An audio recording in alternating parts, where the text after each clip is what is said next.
طلع الريبورت بتاع حادثة الطيارة بتاعت اير انديا اللي وقعت الطيارة. للي شاف الفيديو، هي الطيارة طارت بعدين هي دبت على الأرض مرة واحدة بعد التيك اوف على طول. الطيارة مات من عليها 240 واحد اللي كانوا عليها ما عدا واحد.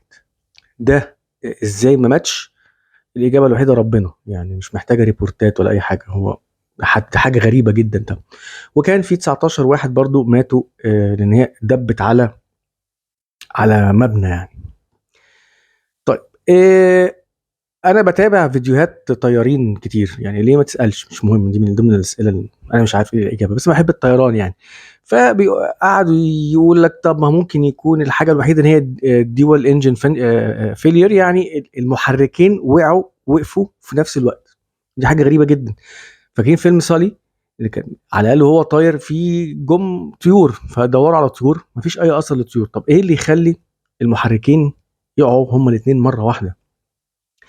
فيقول لك ممكن يكون حاجه اسمها فيول كونتامينيشن، يعني ال الوقود نفسه كان في مشكله، زي فاكرين اللي حصل مشاكل اللي هي ترمبات البنزين اللي قعدت تبوظ كده وبتاع. فبيقول لك ممكن يكون كده. بس طب ما هو لو البنزين اصلا فيه مشكله، طب ما الطياره ما كانتش هتطير بمنتهى البساطه، عادي جدا.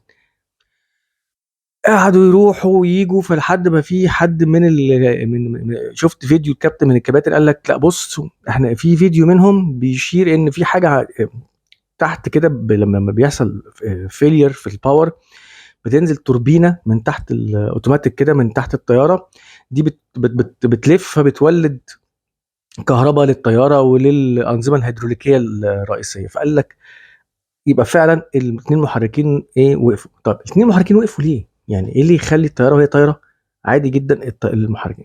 لحد ما ظهر الريبورت، فطلع طيار بيقول للتاني، قال له هو انت قفلت مضخات البنزين ليه؟ انت ممكن فقال له انا ما قفلتش حاجه، فراح مشغلها. طيب هنا ثانيه واحده، والبلاك بوكس ده اللي هو الصندوق الاسود بتاع الطياره فعلا اثبت ان هو الطياره بعد ما طارت بالزرار قفل ضخ الوقود، كانك بتقفل ترمبه البنزين بتاعت الانجن الاولاني وبعد كده الانجن التاني، وبعد كده صوت الطيار بيقول للمساعد، بيقول له انت قفلتهم ليه؟ انا ما قفلتش حاجه. فراح مطلعهم تاني. يبقى المضخات شغاله والزراير شغاله. فلما رجع ضخ الوقود تاني للمحركات، ابتدت المحركات تشتغل، لكن عشان هي المحركات دي بتقعد مش زي ده اللي فهمته كمان من الفيديوهات، خد بالك انا مش خبير طيران، بتقعد فتره طويله على ما تشتغل، مش زي المحركات اللي بالمراوح. يعني هو كان لو كان عندهم شويه ثواني زياده كان ممكن الطياره تطير تاني. طيب هل الزراير دي، الزرارات اللي هي بتفصل فيها الوقود عن الانجن دي، هل دي هو ممكن مثلا هو معدي كده داس على الزرارين؟ في كمية فيديوهات بتقولك استحالة ان الطيار وهو بيتحرك او بيعمل بايده اي حاجة من الحاجات اللي قدامه ان هو يطفيهم، استحالة.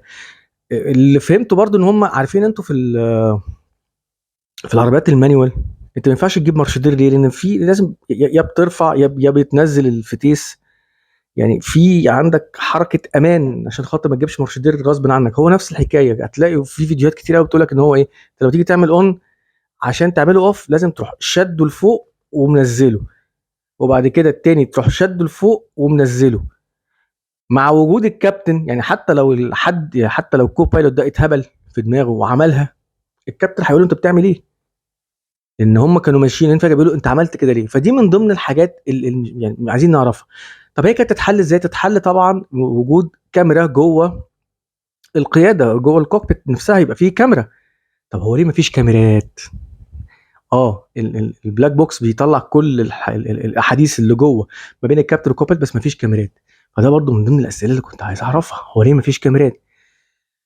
يعني في فيديوهات قعدت تشرح لك تقول لك الخصوصيه والاداء، ولما الطيارين يقولوا ان هم بتاع كل ده طلع بلح الموضوع، طلع في الاخر خالص فلوس. انت عشان خاطر تركب كاميرات فلازم الطيران تاخد يعني موافقه، تاخد فاليديشن تاني، تاخد سيرتيفيكت تانيه.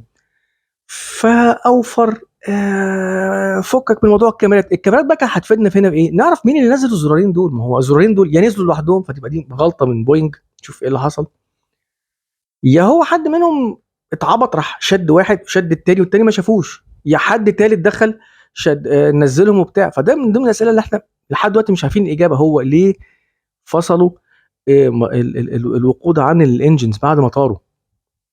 اشمعنى؟ وانا بستبعد ان هي تبقى محاوله انتحار. ما هو محاوله انتحار، طب ما تطير شويه وتفصلهم، يعني فرقت في ايه؟ ليه اول ما تطير تروح فاصلهم؟ بس فدي من ضمن الاسئله اللي ان شاء الله يعني ممكن لها اجابه في الريبورت الرسمي بقى اللي هيطلع بعد شويه.